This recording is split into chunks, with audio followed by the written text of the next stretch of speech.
Meron kayong mga katanungan, brother? Masadya itong station natin ngayon. May channel 1, channel 2. May Cebuano pa. Okay. Anong question? No question, brother? Halika, brother. Halika, Tino. Dito. Pwede kayo na. Dito ka. Pagka Muslim ba, pwede na ba tayo mag-asawa ng 5, 6, 7, 8? Hindi ba tayo pwedeng kasuhan ng adultery nun? Thank you. Your gift. Wait. I will give you later on. Thank you. One bag, and this one. Okay? His question is he allowed to marry 2, 3, or 4, or 5? He said 5. First correction. Muslim, we are only today, in this generation, the generation of Prophet Muhammad sallallahu alaihi wasallam, until now, Muslim allowed only to marry the maximum of 4 at a time. A maximum of 4. Allah said in the Quran, in Surah Al-Nisa, Allah said, marry women of your choice, 2, 3, or 4. But if you could not deal justice between wives, better for you to marry only one. If you could not deal justice between wives, better for you to marry only one. Only the Quran, it says, only one. There is no other book on earth which says, marry only one. It is the Quran. If you could not deal justice between wives. So we have to answer this question. Because this question, with the government, will you allow government of the Philippines to marry you Christian? They will not allow. The government of the Philippines will not allow to any Filipino except if you are a Muslim. So the only solution, if you in love to 2, 3, or 4, and you can afford to support them, you become Muslim, and then you will be legal in marrying 2, or 3, or 4. For answer, we have to read the Quran and the Bible. The Bible also, there is no record in the Bible that God and the Prophet they prohibited to marry more than one. No, there is no record that says God don't marry 2, don't marry 3 or 4. There is no record in the Bible that God said like that. In fact, if you read the Bible, prophets of God like David got numbers of wives, Solomon got 700 wives, Abraham got 3 wives, and including also Moses, who received the 10 Commandments, he had also 2 wives. So biblically and Quranically, allowing more than 1 wife, it's allowed in the Bible and in the Quran. So the question is, the Christian, why do not practice polygamy? This is polygyny. This is the question should be straightforward to the Christian. Why you not allow? So this is not a question to the Muslim, because we Muslim, we are following the Bible and we are following the Quran, as it mentioned.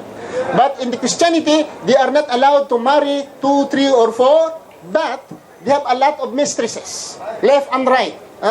Kabit, in our terminology, kabit, meaning kabit in English, but in English, kabit. And so I said concubines or concubinage, which is mistresses. Christian, they said, I have only 1 wife. But after a few days, go to massage parlor, massage clinic, that extra duty there.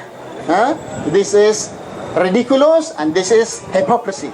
If man is allowed to marry 2 or 3, there is no law on earth who can prohibit Muslim to marry 2, because we are following the Quran.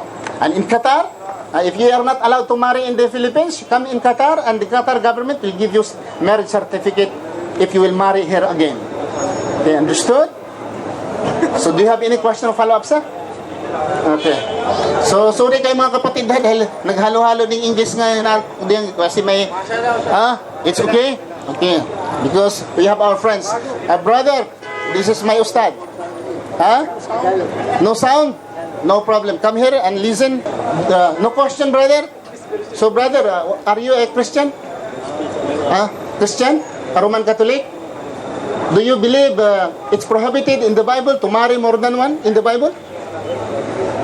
You believe it's prohibited in the Bible? Yes. I will show you in the Bible.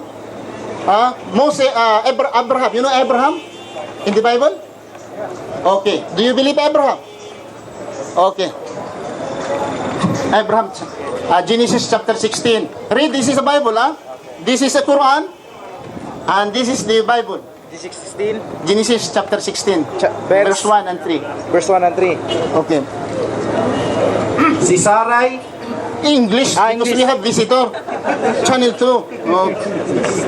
Okay. You are Channel 2. Okay. Genesis chapter 16. This is Bible, huh? This is not the Quran. This is the Bible. This is in New International Version. Okay? Okay. Read. 1 and 3. 1 to 3. Now Sarai, Abraham's wife, had become him no children, but she had an Egyptian maidservant named Hagar. So she said to Abraham, "The Lord has kept me from having children.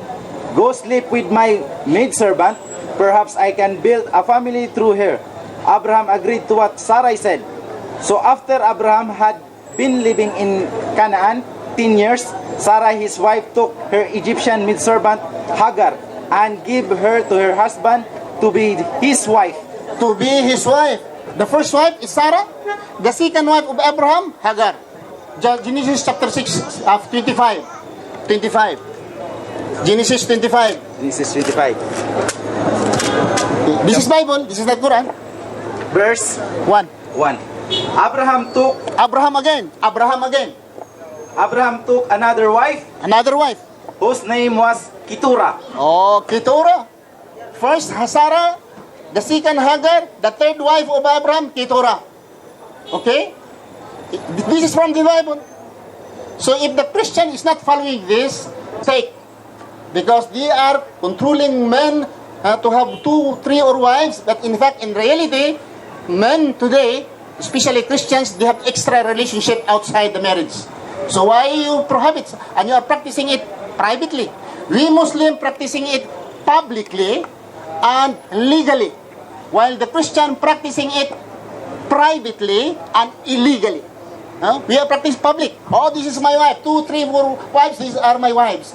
Oh, very shameful for us. But secretly, privately, they have extra. Okay?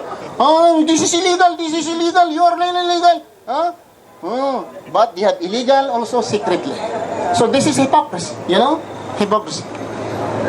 So any question? Another question, brother? So, you want to Muslim now? To solve this problem? You become Muslim, inshallah, solve your problem. We will help you to make legal your marriage here in Qatar and even in Philippines. Because there is extra family code, Philippine family code. There is a family code for the Muslim, which Muslim people can marry 2 or 3 or 4 in the Philippines. But if you are a Christian, then you have trouble in the Philippines. Right? So no question.